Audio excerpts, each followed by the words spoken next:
Welcome to Unbelievable Stories. Today's story is full of shocking twists and real drama. Subscribe and like to stay updated. Let's dive in. Angela sat on the bed, smiling up at Jason as he stood in front of her. She slipped his shirt out of his pants, unbuttoned it, and tossed it aside. She started kissing his stomach and chest softly, making Jason close his eyes and let out a quiet moan. Angela leaned back and gave him a grin. Jason gripped her shoulders for balance, holding on tight. After a moment, he collapsed onto the bed, breathing heavily. Angela took that pause to undress herself, and lay down beside him, still gripping his hair. She pulled Jason closer, kissed him deeply, and with a firm gaze said, "Enough playing around, I need you now." Jason didn't need to be asked twice. He held himself, planted deep inside of her for a few seconds before collapsing exhausted onto the bed next to her. Both of them just lay there, gasping for air. They lay there resting for a few minutes before they got up, took a shower in our guest bathroom, and got dressed to go back to work. Before they left the room, Angela pulled Jason in for one last kiss. "Listen, that was amazing, but we can't do this again," Angela said. "You said that last week too, but you know you can't get enough of this," Jason replied. "I know, but Aaron is acting funny, and I think he may be getting suspicious. And that whole deal with your wife trying to call you last week has got me a little nervous. While this may be amazing, I'm not willing to ruin my marriage for a little sex, no matter how good it is." "Okay, I hear you," Jason replied. "You're right. We need to take a break for a while until things settle down. I don't want to lose Samantha either." At that point, I had seen enough. I picked up my laptop and slammed it against the nearest wall. This cheating 304 was going to pay, and if I ever got my hands on this old Jason, he was going to die a slow, painful death.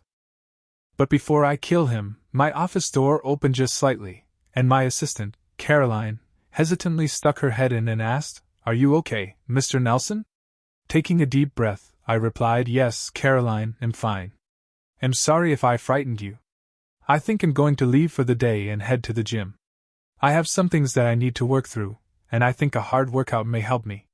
Oh, and Caroline, could you call IT and see about getting me a new laptop?" "Yes, sir, Mr. Nelson. They'll get on that right now." With that, I grabbed my coat and headed out the door. I guess I should introduce myself. I'm Aaron Nelson, and that was my wife of almost 14 years in that video. We met in college, and after dating for a year, we married just after graduation. As far as I knew, we had a great marriage for all of those years and 2 great kids. I guess I was wrong.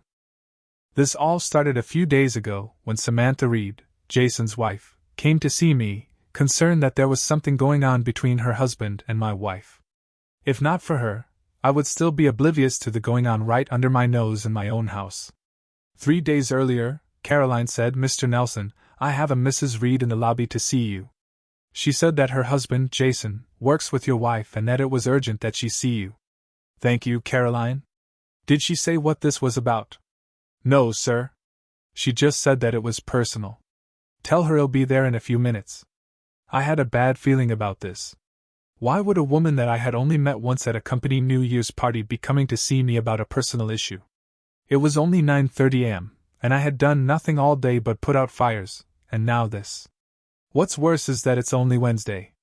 Maybe it was time to scrap my rule of no drinking until after 6 p.m. I walked into the lobby and saw a pretty brunette sitting on the sofa. "Mrs. Reed, I'm Aaron Nelson. Please come back to my office, and we can talk." "Thank you, but please call me Samantha," she said as she stood to shake my hand. "Okay, well, follow me, Samantha, and please call me Aaron," I replied as I led her around the corner into my office and shut the door. "Please have a seat and tell me what's on your mind," I said as I motioned to the sofa in the corner of the office. As she crossed the room, I couldn't help but notice how beautiful she was. Samantha Reed had shoulder-length black hair, and while some would say she was 10 to 15 pounds overweight, to me, it looked like she had curves in all the right places. I took a seat in one of the chairs facing the sofa and noticed that her hands were shaking as she tried to collect her thoughts. "Aaron, I don't really know how to say this, so I'm just going to be blunt. I believe that my husband is having an affair with your wife, and I was hoping you could help me prove it. I don't know if you have suspected anything, but I can show you what I know, and we can start from there if that's okay with you." Wow. Not only was she beautiful, but she was certifiably crazy. I didn't know her husband very well, but I did know my Angela, and the last thing she would ever do is cheat on me and our kids. But I could tell that the only way I was going to get out of this situation was to listen to what she had to say and try to convince her that she was being paranoid. Well, Samantha, please excuse my skepticism, but that is really hard to believe. But show me what you have, and let's see where it leads us, I told her. She took a couple of deep breaths to calm herself and collect her thoughts, and then she began. Okay, last Saturday, I was in town running some errands and decided to surprise Jason at the office and see if he wanted to grab some lunch. But when I got to his office, he wasn't there. I asked around and was told that he left for lunch at around 9:30 a.m. I thought that was strange since I packed him a lunch that morning, like I do every day, so thinking that maybe he was running some errands, I tried to call him to see if he wanted to meet me somewhere, but he didn't answer. I could see the tears forming in the corner of her eyes when she paused for a minute. At this point, I'm thinking I really need to get her through this story and out of here before the waterworks start. I handed her a box of tissues from the table and asked, "So where does Angela come into this?" She wiped her eyes and nose before she continued. When he still hadn't returned my call by the time I got home, I was starting to get a little worried because that just wasn't like him. Then it hit me about 6 months ago, when our oldest son started driving. I downloaded one of those apps that tracks your location by your cell phone on all of our phones. I knew that it also tracked mine and Jason's phones, so I pulled up the app and found his location. It was an address about 15 minutes from his office in a neighborhood that I didn't recognize.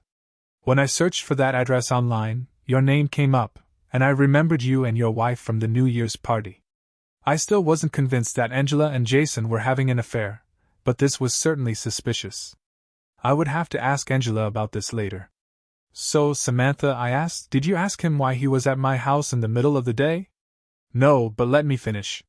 This app also tracks everywhere you've been for the past 60 days.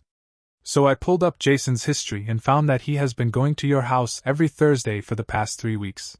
He would leave his office at 9:30 a.m. and arrive at your house around 11:15 a.m.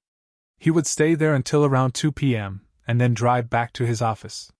That's when I knew what was going on. When I asked him that evening why he hadn't called me back, he told me that he was with a client. I can't think of but one reason why he would lie to me. I could feel the rage boiling up in me as she spoke, but thankfully I caught myself before I exploded on her. Samantha was just a messenger, and she was obviously hurting enough. It was my turn to take a few deep breaths and compose myself. Then it hit me. The history on my security system could confirm if she was correct. So I pulled up the system on my phone app and scrolled back 3 weeks, and there it was. Angela had disarmed the system at 11:15 a.m. and rearmed it at 2 p.m.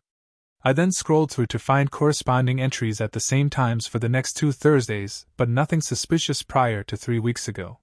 Samantha just sat there quietly, crying while I paced the floor, trying to figure out what to do.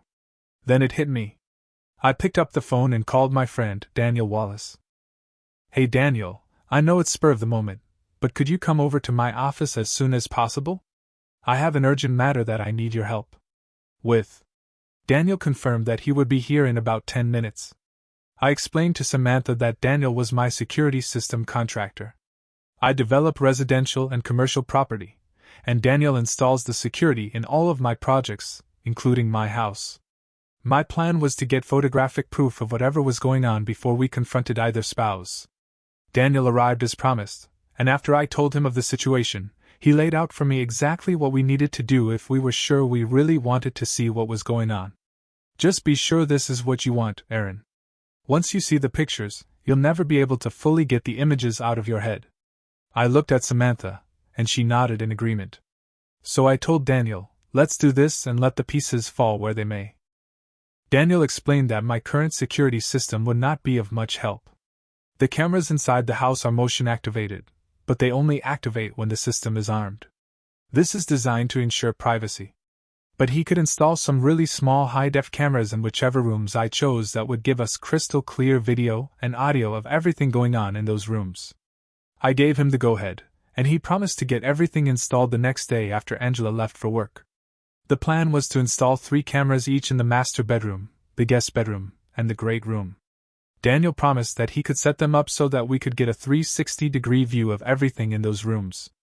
The cameras would be motion-activated and capable of automatically filtering the light to get perfect pictures at any time, day or night. The cameras transmitted a signal to a receiver that Daniel installed in my attic, and I could watch them via a phone app.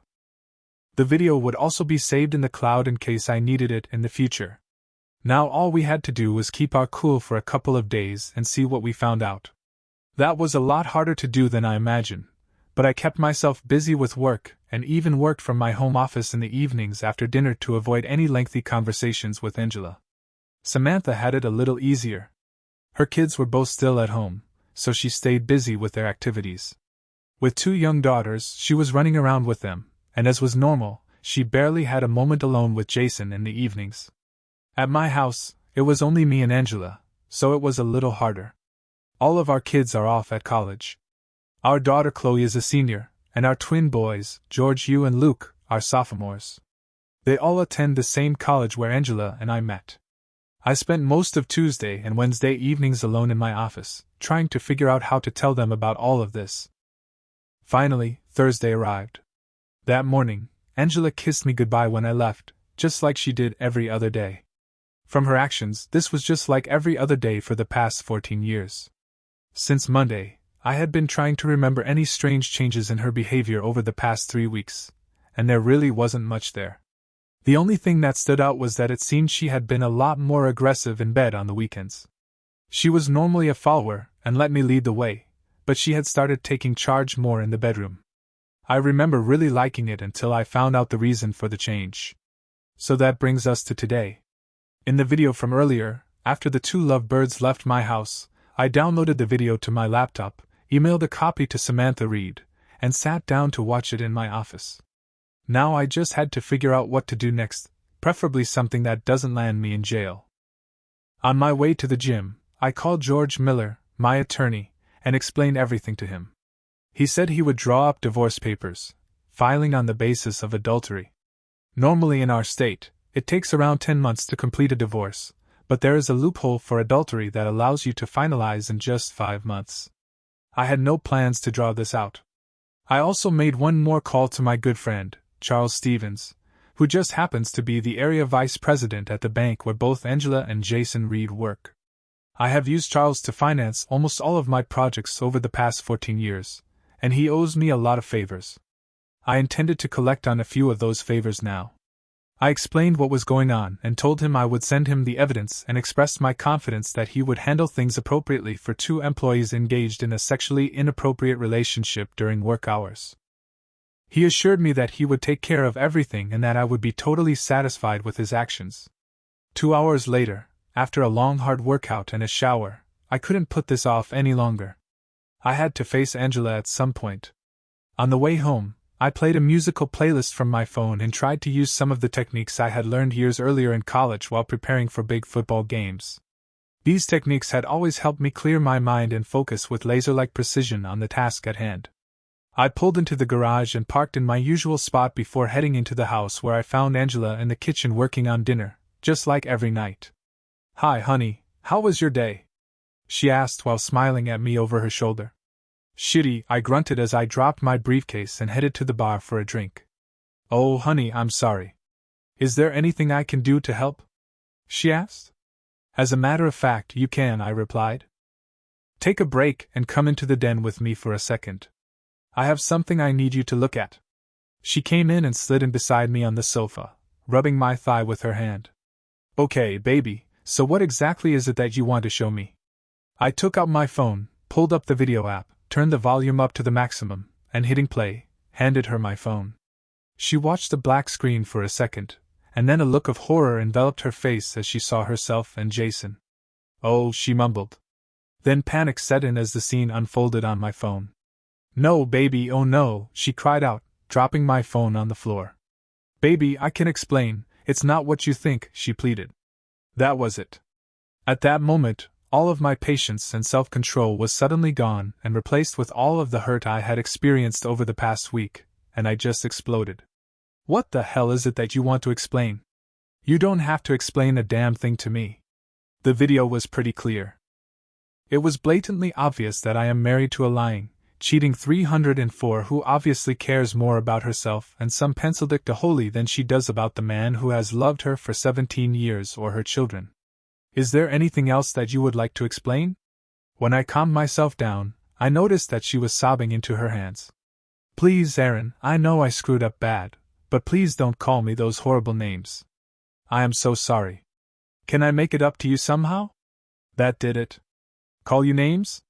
I'm not calling you names, I'm just stating the facts. Lying? Yep, that's what you've been doing since you started your affair with the holy. Cheating? Yep, I think that video proves that. 304? Once again, refer to the video. So dear, please explain how I'm calling you names. As far as being sorry, the only thing you're sorry about is getting caught. You sure as hell didn't look sorry while you were screwing a holy. My face was flushed, and I could feel my heart racing in my chest. I closed my eyes and took some deep breaths to calm myself before I had a heart attack. When I opened my eyes, Angela was curled up in a fetal position, sobbing. Okay, Aaron, I whispered to myself, get it together. Just explain the options to her, and get the hell out of here. Listen, Angela, I just want you to be clear on your options at this point. George is drawing up divorce papers as we speak. You will be served with those next week, and you need to take those to a lawyer and have him review them. I think I am being very fair in what I am offering. Half the equity in the house, half the retirement accounts, and $3,000 per month for 10 months. You've got 2 weeks to sign them to avoid going to court, where I will be forced to play that video for the whole world to see, including your children and your parents. It's your choice. Now I'm going to leave, so please do not call me, do not text me, do not email me. In fact, if you see me around town, please turn in the opposite direction because I don't even want to see your face. Is that clear? With that, I got up, went upstairs, packed some clothes, and headed to my car. I'll send someone to get the rest of my things. You can stay here until the divorce is final. I can't stand the thought of being in this house after the way you've defiled it. I paused and looked back for a moment at my home of 12 years, and then slammed the door, leaving her sobbing on the sofa. When I left my house, I drove straight to the suite that my secretary, Caroline, had arranged over the past few years. Every time my company developed in suite complex, I began including 4 to 5 furnished suites in each development to rent as short-term executive suites. Our area has a lot of foreign companies, and many of them have managers from their home office come to town for several months at a time. These units have been very popular with these companies and normally rent for about 4 times the normal lease rate of the other units in the complex. Who would have ever thought at the time that I would end up living in one of these units? I opened the door, dropped my bags in the entryway, and collapsed into one of the chairs in the living area, suddenly feeling really exhausted. Just then, my phone buzzed. Who the hell keeps calling? I pulled the phone out of my pocket and saw 12 missed calls, 8 from Angela, 2 from my daughter, Chloe, and 1 each from my sons. What part of Don't Call Me does this witch not understand? I quickly deleted all of Angela's calls before hitting the button to call my daughter back. Daddy, are you okay?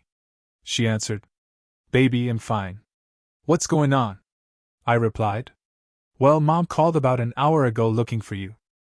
She sounded really upset, and when I asked her what was wrong, she said you guys had some kind of fight and that you stormed out of the house and won't answer her calls. She said that she's tried to call you but that you won't answer your phone. That doesn't sound like you, so I got scared that something might have happened to you, Chloe said. Well, that didn't take long. That's probably why the boys are calling as well, I thought. Chloe, I can assure you that nothing has happened to me. What your mother failed to tell you was that we were fighting because she decided that I wasn't good enough for her. So she found herself another man and started sneaking him into the house at lunch to have sex with him. So it wasn't exactly a fight, it was more like him divorcing her, and I never want to see her again. Now she thinks that she can explain it all away if he'll just listen to her, but it'll be a cold day in hell before I listen to any more of her lies. I suddenly realized that I was yelling at my daughter, so I paused to catch my breath. It was then that I heard her crying on the other end. Well, I obviously didn't handle that very well, did I? I told myself. I was able to get my emotions in check and go on to explain everything to Chloe. I made sure to let her know that I didn't want this to come between her and her mother. This was between Angela and me. I wanted her to understand that this didn't affect her relationship with either of us. After I hung up with Chloe, I called George, Hugh, and Luke and let each of them know what was going on as well. Unfortunately for Angela, they both inherited my temper, and they were both really pissed at their mother when we hung up. They'll eventually make peace with her, but she will get a lot of rage from them before everything settles down. The next few weeks passed by fairly quietly. I buried myself in my work in the gym and tried to stay too busy to think about the storm my life had become. My only social contacts outside of work were my kids and Samantha Reed. I talked to the kids several times each week. The boys kept the conversations to school and sports. Chloe would catch me up on what was happening with her, but she would also try to bring up Angela, who, according to my daughter, was not doing well at all. Samantha Reed and I met for lunch every Monday. It was probably not the best move given our circumstances, but we both needed someone to talk to, and no one else really understood what we were going through. I was moving full speed ahead to divorce Angela, but Samantha was having some second thoughts. It was different for her. She still had children at home, and a divorce would be much messier for her and Jason. She would often use me for a sounding board about the decision she was facing. On the last day before her deadline, George informed me that Angela had finally signed the papers and returned them to his office. Now it was just a matter of waiting the 5 months for a court date to finalize the agreement. The only request Angela had made was that I let her talk to me before we go to court. Despite my objections, George made it clear that things would go much smoother in court if I met with her. He said that most judges would not look favorably on a spouse who was ending a 15-year marriage without any kind of counseling or at least some honest discussions between the two parties.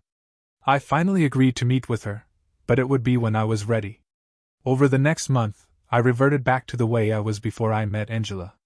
I worked hard, I worked out like a man, and I played hard. My business required me to be out of town for a couple of nights each week, and most of those nights included dinner and drinks, usually at a bar after work. I am a creature of habit, so this was a pattern that I had followed for years, but normally I would eat, have a couple of drinks, have some conversations with whoever was sitting near me at the bar, and then head to my room to call Angela and the kids. There would sometimes be some harmless flirting with some of the women patrons, but it never went beyond that. I'm not proud to admit it, but since Angela blew up our marriage by cheating on me, I was drinking more than I should when I was on the road. The harmless flirting got out of hand and wasn't so harmless anymore. I ended up hooking up with a few of the women I met while traveling. Some were single, and some were married, but I didn't really care. Their marriages were not my problem. I was furious with Angela for what she did, and I hated Jason for involving himself in my marriage, but now I had allowed myself to do the same thing to other men's marriages. I was searching for anything to make the hurting go away, but nothing seemed to work. During this time, Samantha Reed and I continued to meet for lunch each week. We had even gone out on a few dates in the evenings. We didn't call them dates, but we were both lonely, and sometimes you just need to spend time with a friendly face. It was certainly more satisfying to me than the one-night stands. There was no sexual relationship, but I had kissed her goodnight a few times, lingering a little longer than I probably should have on more than one occasion. Samantha and I were out for dinner one Monday night, and I noticed that she was quieter than usual, and that she was just playing with her food. There was obviously something on her mind. She finally stopped and looked me in the eye. "Aaron, as you know, we've been out a few times lately, and whether we call it what it is or not, they have basically been dates. And I know it's been a little awkward the last few times when we said goodbye. It was like we both wanted more than just a kiss, but we were afraid to let things go any farther. So I wanted you to know that I think I really need for things to, how do I put this, move a little farther along, at least physically. So I'm just going to come out and ask you something. They'll understand if you say no, but if I don't ask you now, they'll lose my nerve." The way she was acting had me more than a little nervous, but finally, I just said, "Go ahead. You know you can ask me anything." "Okay, here goes. As you know, Jason and I were high school sweethearts, and before all of this, we had only been with each other when it came to sex." At that point, she paused to collect her thoughts. "I'm not really sure whether I can give him a second chance or not. Some days I want to try, and some days I just want a fresh start on my own. But I'm still a woman, and I still have certain needs, if you know what I mean. And I think you probably have some of those same needs." I just nodded to let her know that I understood as she paused to collect her thoughts. So what I wanted to ask you was if you would be willing to help me take care of those needs. I know that sounds crazy, but there's no way I could ever just pick up a stranger and go to bed with him. But you're my friend, and I trust you. Don't worry about hurting my feelings if you say no. I will understand, but I really think this is something that I need, and maybe it would be good for you too. For once in my life, I was speechless. That was the last question that I ever expected to be asked. I carefully thought about how to respond before speaking. Samantha, wow, I'm certainly flattered that you would feel comfortable enough to ask me to help you with this. Please don't take my hesitation to mean that I'm not interested. I think you are absolutely beautiful, and I've been attracted to you since you first walked into my office. My first instinct is to scream yes at the top of my lungs, but I really just need some time to think through all of the ramifications before I give you a final answer. How about if I call you in the morning with my answer? Sure, I understand. I know this is a huge favor I'm asking, and I can certainly understand if you decide not to do it. I just didn't know who else I could come to. After that, we finished eating and talked a little more before it was time to go. I promised to call her first thing in the morning with my answer. At some level of my soul, I knew I was going to do it as soon as she asked. Hell, I had been imagining what it would be like to be with her for weeks now. I just needed to convince myself that I could do this and then walk away from her.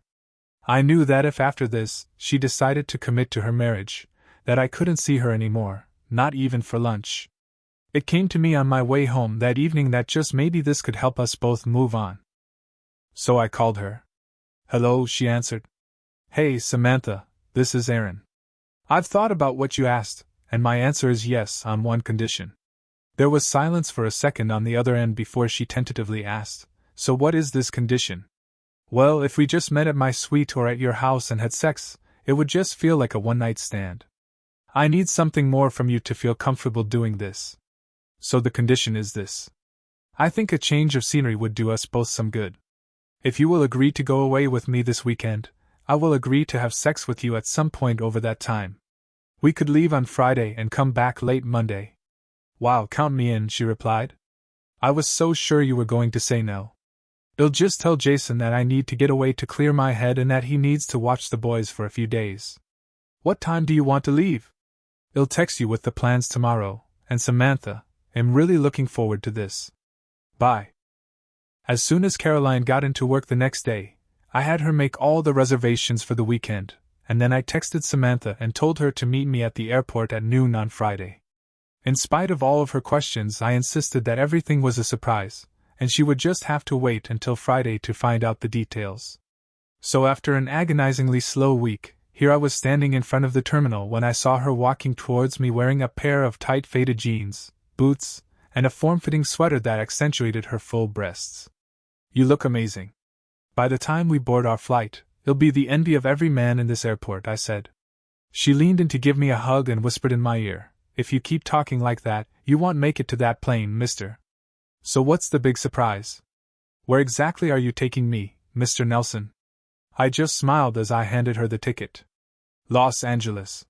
You've got to be kidding me. I've always wanted to go there. Well, Mrs. Reed, you'll be pleased to know that we have reservations at some very fine restaurants for the next 3 nights and tickets to see Wicked on Broadway tomorrow night.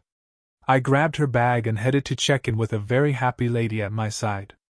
After a smooth flight, we landed at LAX and took a cab to our hotel. It was one of my favorites. It was located across from Sunrise Park, and our room looked out over the park. It was just after 6 p.m. when we checked into the hotel. We quickly unpacked and put away our bags before freshening up for dinner. Our reservations were for 7:45 p.m., and the restaurant was only a 10-minute walk from the hotel, so we had plenty of time. Samantha was standing by the window, staring out at the city while I tied my tie. When I walked up beside her, she turned and wrapped her arms around me. Well, Mr. Nelson, I asked for one small favor, and you take it to a completely different level than anything I could ever imagine. This is absolutely amazing. I could be mistaken, but I'm thinking that all of this may have just entitled you to the girlfriend experience this weekend. That's what I was hoping for, Mrs. Reed, I replied as I pulled her closer and gently kissed her. After a few seconds, I pulled away.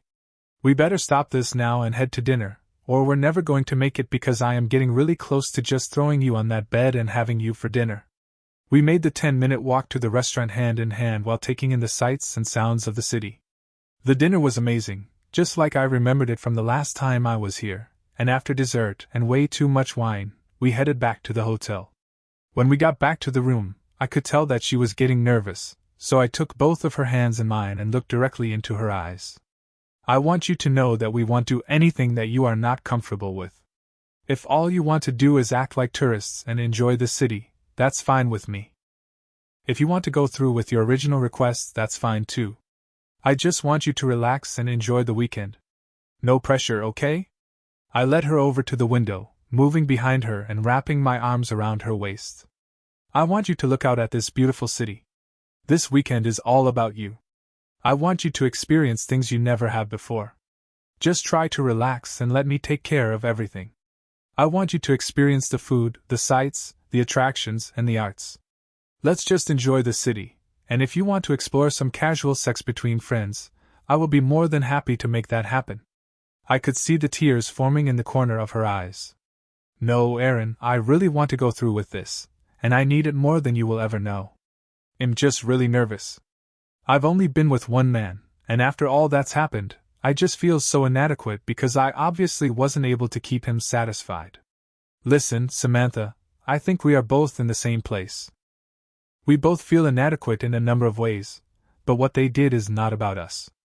No matter what was lacking in our marriages, they didn't have the right to go outside of the marriages looking for answers. They should have addressed those with us. If anyone is inadequate, it's the two of them. Now enough about them. Let's just enjoy being here and being with each other for the next few days.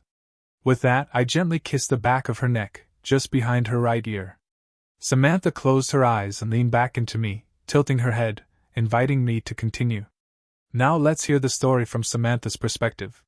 Yes, that feels so good. I closed my eyes and leaned into his body. With his left hand, he pulled my hair to the side of my neck and continued planting gentle kisses just above the top of my dress. I could feel his hands moving down my sides, brushing against the sides of my breasts before finally coming to rest on my hips. His lips continued to brush against my skin, and then he took my earlobe into his mouth and gently sucked. Looking him in the eyes, I pulled his head closer and pressed my lips against his, tentatively pressing my tongue between his lips to explore his mouth. My other hand rested on the small of his back, pulling him against me as hard as I could. Finally, I pulled free, telling him, "Why don't you get rid of these pesky clothes while I go to the bathroom?" I closed the door and looked at myself in the mirror. Am I really going to go through with this? I closed my eyes for a second, took another look, and made up my mind. Hell yes. In no way was I prepared for what I found when I came out of the bathroom. Aaron was hanging his clothes in the closet when I opened the door, but at the sound of the door, he turned to face me. Holy shit, I thought. Standing before me was a truly fine specimen of a man, obviously not shy at all. He walked towards me, pulled me to him, and kissed me hard. When he broke the kiss, he held my shoulders and looked into my eyes. I think someone is overdressed. Why don't we get you out of these? I turned my back to him, and he didn't hesitate to unzip my dress and let it fall to the floor.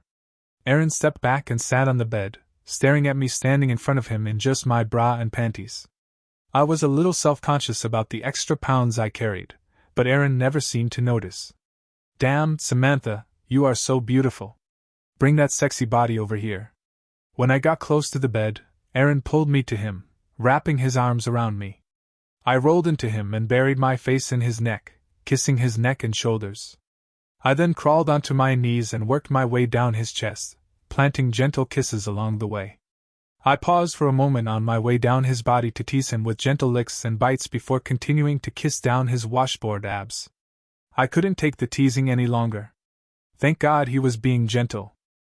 When he finished, he rolled to my side, and we just lay there on our backs, trying to catch our breath. Exhausted, I rolled to my side, and the last thing I remember before going to sleep was the feeling of Aaron's arm draped over me as he spooned me. Apparently, I must have slept very soundly because when I woke in the morning, I was in that same position with Aaron kissing my neck. I could feel his hand caressing my leg. Eventually, I got up to take a shower, leaving him in the bed. I had almost finished when the shower door opened, and Aaron stepped into the shower with me. I could tell by the smile on his face that he was not here to get clean. "Damn, don't you ever get enough?" I asked. "Not when I'm with someone as beautiful as you," he replied. In no time, he had me bent over the bench in the shower, screwing me. This time, it didn't take long for both of us. After we finished, we washed each other really well and got dressed for breakfast. We had an absolutely wonderful day touring the city before going to another fabulous dinner, and then to the theater to watch Wicked, which was wonderful. By the time we returned to the room, it was after midnight, but we were both still hyped from the show. We undressed each other and fell into bed where we screwed each other 3 more times before we fell asleep, satisfied and exhausted. I woke up and had finished my shower, and Aaron had just gotten in when the room phone rang. Who would be calling us here? I thought. I took a second, trying to decide whether I should answer before I finally picked up the phone. Hello? Hello, I must have the wrong room. I was looking for Aaron Nelson, the female voice on the line asked. No, hold on. This is Aaron's room. He's in the shower now, but I'll be glad to give him a message, Samantha answered. Well, could you just go get him? This is his daughter, and there's a family emergency, and I need to talk with him now. It's really important. Sure, let me go get him. I headed to the bathroom to get Aaron, thinking to myself, it looks like we're busted. Aaron, your daughter's on the phone and said there's been some kind of family emergency. She needs to talk to you right now. I noticed the worry on his face when he heard that his daughter had found us. I'm guessing that she had no idea that we were here together. You'll be right there. Now let's hear it from Aaron's perspective. I wrapped a towel around my waist, suddenly feeling self-conscious about being naked in a hotel room with a woman other than Angela. I walked out to the bed and sat on the edge. I picked up the phone, looked at Samantha, and took a deep breath before answering. Hello, Chloe? Hello, Daddy? Yes, dear, I answered. What's wrong? Daddy, it's George Hugh. He was in a car accident. Oh, how is he? I asked. He's going to be fine, but he's in bad shape right now. He has a concussion and some broken ribs, but the biggest thing is he broke his leg, and he's got to have surgery tomorrow. Listen, baby, I'm going to work on getting a flight out of here today, and I'll be there as soon as I can. Text me which medical center he's in and his room number, and I'll let you know my flight details as soon as I know them. Sure, Daddy. Oh, and Chloe, how are the rest of you holding up? We're hanging in there. We just really need you here. Well, I'm on my way. Please be careful and let me know as soon as you find out about flights. Oh, and Chloe, who was that woman that answered the phone? Oh, I thought. Well, that's a complicated story and probably best told in person. I'll fill you in when I see you. Bye. I quickly explained everything to Samantha and told her I needed to find a flight and get home today. I tried to get her to stay and enjoy the city for another day since the room was already paid for, but she insisted on flying back with me. I was able to get 2 seats on a direct flight that would get us home by 3:45 p.m., so we quickly finished getting dressed and packed and headed to the airport. Once the plane had taken off, Samantha put her hand on my knee and laid her head on my shoulder. I'm so sorry about George Hugh. I'm sure he's going to be okay. Yeah, he's a tough kid. Listen, I'm sorry about our weekend. I really had a great time. I just hope you got what you needed out of it. Don't you worry about me at all, Samantha said. I simply asked you to scratch a little itch for me, and I promise you, it is well scratched, she kidded. I probably should have warned Samantha that my doctor friend gave me a Cialis sample before we left on Friday. I don't need Cialis to perform, but I really wanted to make a good impression. It definitely did its job. The only problem was on Friday night when my erection wouldn't go away, and all I could think of were those commercials where they tell you, for an erection lasting longer than 4 hours, seek immediate medical attention. I was getting worried for a while. We then settled in for the 90-minute flight home. We both slept almost the entire time. Apparently, I'm not quite the man I used to be because I was exhausted. I didn't wake up until I felt the wheels hit the ground. Samantha and I quickly gathered our bags and said our goodbyes. I promised to keep her posted on George Hugh, and we agreed to talk later in the week. We both needed a little time to process everything that happened in Los Angeles, and where we go from here. I found my car and headed to the medical center to check on George Hugh. This was going to be really hard. I was about to see Angela for the first time in months, and I really didn't know what to say or how to act. I was also going to have to face Chloe and explain why her father was in Los Angeles in a hotel room with a woman she didn't know about. Then, suddenly, in a moment of clarity, it came to me what I needed to do. I needed to put all of this behind me for the moment, and focus my attention on my son, who needed my immediate attention.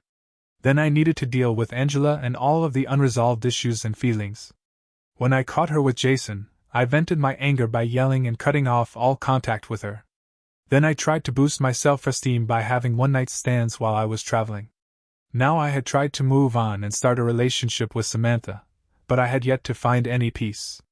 Finally, it was clear that until I worked through all of this with Angela and brought closure to our relationship, I could never move on. I got off the elevator and followed the signs to George Hugh's room.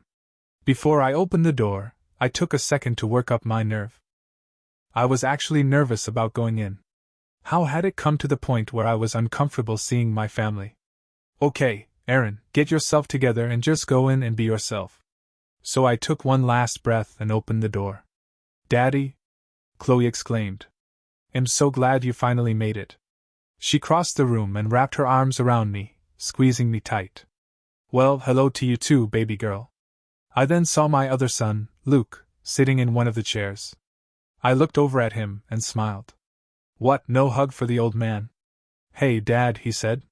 When I got to his chair, he stood up and hugged me too.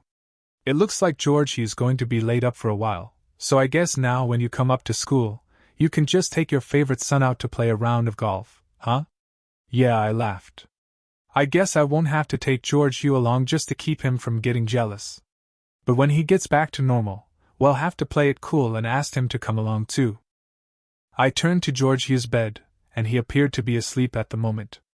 Angela was sitting by his side like I knew she would be. It was obvious that I was making her nervous. She had yet to raise her head to look at me. If we were going to make it through the next few days, I knew it was going to be up to me to ease the tension. I walked over beside the bed next to her. So, Angela, how's our boy? Well, not too bad at the moment, but he gave us quite the scare yesterday, she answered. For the next couple of hours, we sat around George Hugh's room and reminisced about the kids growing up and some of the crazy things they did. After the initial tension, everyone seemed to relax. At around 7:45 p.m., I insisted that everyone go home. I told Chloe and Luke to go back to school and that either their mom or I would call them as soon as George Hugh was out of surgery. I also made Angela go home. She looked exhausted, and I really wasn't ready to be alone with her yet. The next day, George Hugh's surgery went well, and a few days later, he was released to go home. Angela and I managed to get him home and settled into his room. Being back in the house brought back some unpleasant memories, but I had promised myself that I would just suck it up for George Hugh's sake. After he was settled, I told him goodbye and that I would stop by to see him tomorrow. I was almost out of the house when Angela stopped me to remind me that I had promised to talk with her about what had happened before our divorce was finalized, and that we only had a few weeks left before the court date. Damn, I knew she was right. Okay, I guess I've put this off as long as I can, I thought. How about I come by on Saturday morning, and I'll let you tell me everything you have to say? Yes, Saturday would work for me. How about around 7:15 a.m., and I'll fix some breakfast? She asked. Sounds good, Angela. I'll see you then. I spent the next 2 days catching up at work and figuring out what I wanted to say on Saturday. Samantha and I met for dinner on Friday night and talked about the prior weekend. I just wanted to make sure she was all right with everything that happened, and she was. We both agreed that neither of us was ready for another serious relationship right now, but we both also agreed that an occasional date and roll in the hay was still on the table. And just to prove it to ourselves, we went back to my suite and had sex like a couple of horny college kids for a couple of hours before she had to head home to her boys. True to my word, I showed up at my old house at 7:15 a.m. Angela met me at the door and had a big breakfast ready. After I checked on George Hugh and the three of us ate breakfast, George Hugh headed to his room to catch up on the classwork that he had missed the past week, and Angela and I went out on the patio for some privacy. She sat there nervously for a few seconds, obviously trying to make sure she said things just right. First of all, I need to tell you that I am sorry. I'm sorry for what I did with Jason. I'm sorry for hurting you. I'm sorry for all the lies. You need to know that I realize that this is all my fault. You did absolutely nothing to deserve what I did. I just want to try to explain why I did what I did, but please don't take any of these to be excuses because there is no excuse for what I've done. At this point, she paused to see my reaction. I just sat quietly and waited for her to continue. This was her show, and at this point, I still wasn't in any mood to go easy on her. Her apology did mean something to me on a certain level, but I wasn't sure if I was ready to accept it yet. I had forgiven her weeks earlier, but that was for my sanity. I was so wrapped up in my anger that it was making me ill at times. Then Samantha convinced me that I needed to forgive Angela. She helped me process the idea that by forgiving her, I wasn't saying that what she did was okay. I was just telling myself that it was time to move on with life. When she realized that I was not going to respond, she decided to continue. Also, just so you know, I have been seeing a counselor for the past couple of months to try to figure out why I did what I did. So a lot of this comes from my discussions with her. At this point, I'm thinking, great, now comes the part where all of this is my fault, or her parents' fault, or the kids' fault. So I sat there for the next hour and let her say everything she wanted to say, just as I promised I would. It was all a load of crap, of course, but I let her say it all. I'm sure it made sense to her. Apparently, this all started when the boys left to go to college. She felt lonely and depressed. She had spent the past 18 years focusing most of her attention on the children, and now they were all gone and didn't need her anymore. She had always suffered from mild depression, and the kids all leaving home just made the depression worse. I was wrapped up in my work and didn't spend much time with her. Her counselor told her that when children leave home, the parents must shift their focus from the children and find their fulfillment from other people or things, preferably from their spouse. According to her, I had my work, which was what I had always turned to for fulfillment, but she had nothing. Her job was just a job to her, a way to keep herself busy, so she was bored and lonely, and Jason just happened to be there and started inviting her to lunch. She acknowledged that it was wrong, but she was lonely, and he was so attentive. Over a few months, their conversations became more personal as they started complaining to each other about me and Samantha. Then one Wednesday, they were at a client function, and after a few too many drinks, Jason walked her to her car and kissed her. She didn't know why, but she kissed him back until her guilt stopped her, and she pulled away. The rest of her story was sadly predictable. They kept having lunch, they kissed again, which led to making out in Jason's car after lunch. Then came the first encounter that Samantha and I knew about when they came to our house for the first time. She swore that it was just sex and that she never loved him. She was just lonely, and he made her feel good about herself and feel wanted. She didn't enjoy the sex so much as the thrill of doing something she knew was so wrong. She still loved me and wanted to stay together and work on our marriage. Blah blah blah. When she was finished, I took a second to gather my thoughts before I responded to her. So I only have 2 questions. 1. Was this the first time that you cheated on me? And 2. Have you continued seeing Jason after I left the house? What she didn't know was that I knew the answers before I asked the questions. I just wanted to see if she would be honest with me. Oh my God, Aaron, please believe me that this was the first and only time that I've cheated. I actually believed her. I had paid a private investigator to dig into her and Jason's past. Samantha and I provided access to all of our cell phone and banking information, and I gave him access to Angela's personal laptop. He found nothing suspicious on any of Angela's devices or our bank accounts until a couple of weeks before she and Jason came to our house for the first time.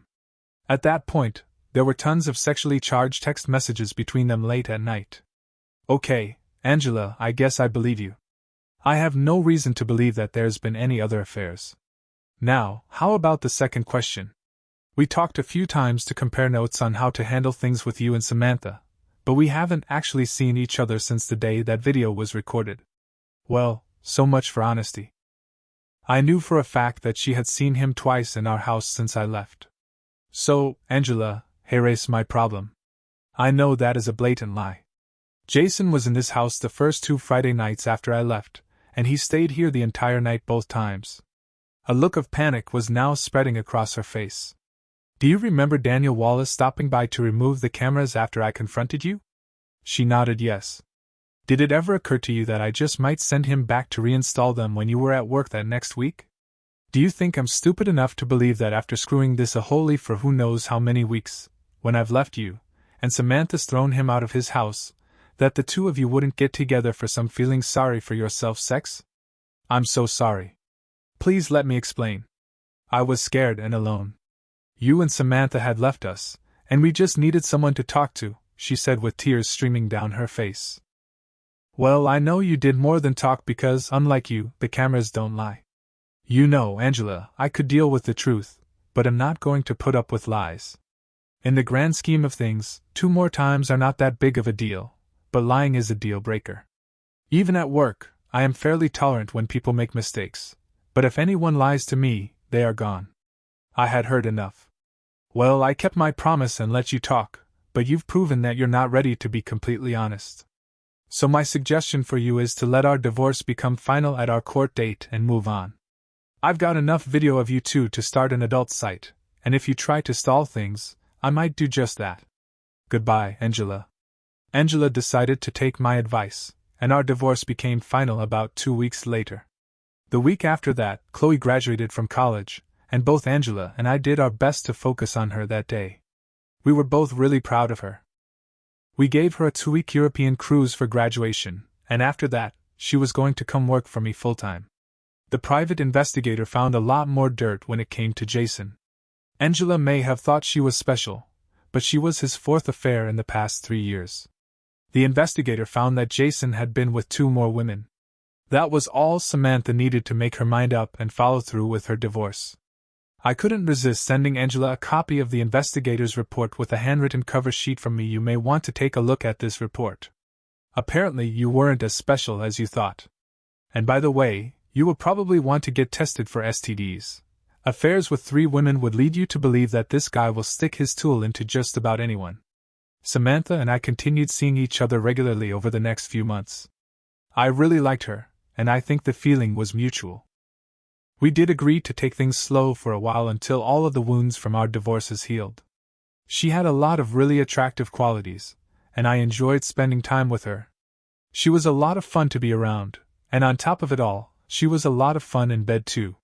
Good companionship and great sex, what more could a man ask for? I did have one more debt to pay. I had been trying to think of how I was going to pay Jason back for all the hurt he caused, preferably one that kept me out of jail. I finally came up with an idea and ran it by Samantha. At this point, I cared too much about her to do anything that would cause her pain. She laughed and said her only regret was that she wouldn't be there to see the look on his face. When the PI was investigating Jason, he discovered that Jason stopped at a particular bar every Friday night after work before heading home to his suite. So one Friday night, about 2 weeks after Jason and Samantha's divorce was final, I had one of my project managers go with me to pay Jason a visit at the bar. Bob was about my height, but he was probably 50 pounds heavier. We entered the bar and found Jason exactly where the PI said he sat every week. He was in a booth by the windows, sitting by himself.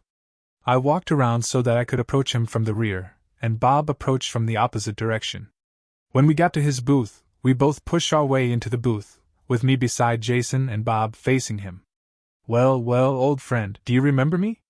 I asked. It took a second for it to register in his brain that I was Angela's husband. Then his eyes went wide, and the color drained from his face. Look, I don't want any trouble. I'm really sorry for what I did. So can't we just let the past stay in the past? I flagged the waitress down and told her, my friend here wants to buy us a drink. Can you bring us 2 of your best bourbons? Oh, and make them doubles. After all, when you screw a man's wife, the least you can do is buy him a drink. At that, Jason sank a little deeper into the bench. You know, Jason, you don't just get to screw a guy's wife and not have to pay some kind of price. It was a good thing for you that I didn't find you when I first saw that video.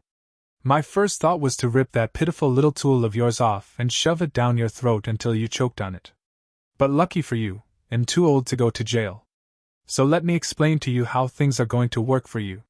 You will never speak to, interact with, and certainly never screw Angela again. Is that clear? Yes, sir, he meekly replied. Don't worry about me. It'll go the opposite way if I ever even spot her walking down the street. Good. Now that we've got that clear, there's one other thing. You will never miss, be late with, or short pay your alimony and child support to Samantha. Is that clear? Yes, sir, crystal clear. I turned my drink up and finished the last bit, and then reached into the bag I had set beside me when I walked in, pulled out a box gift wrapped in black paper, and handed it to Jason. Go ahead and open it, Aholy. Jason cautiously opened the gift and found a box containing a 1.75-liter bottle of Jason E. Walker Black Label. Confused, he said, "Am not sure I understand. What's this for? Do you remember me just telling you that when you screw a man's wife, the least you can do is buy him a drink?" He nodded that he understood. Well, Aholy, as much as I've screwed your ex-wife in the past 5 months, I figured I owed you a whole bottle. Enjoy. And that's the story of betrayal and revenge. What would you have done in Aaron's place? Let us know in the comments, and don't forget to like and subscribe for more stories.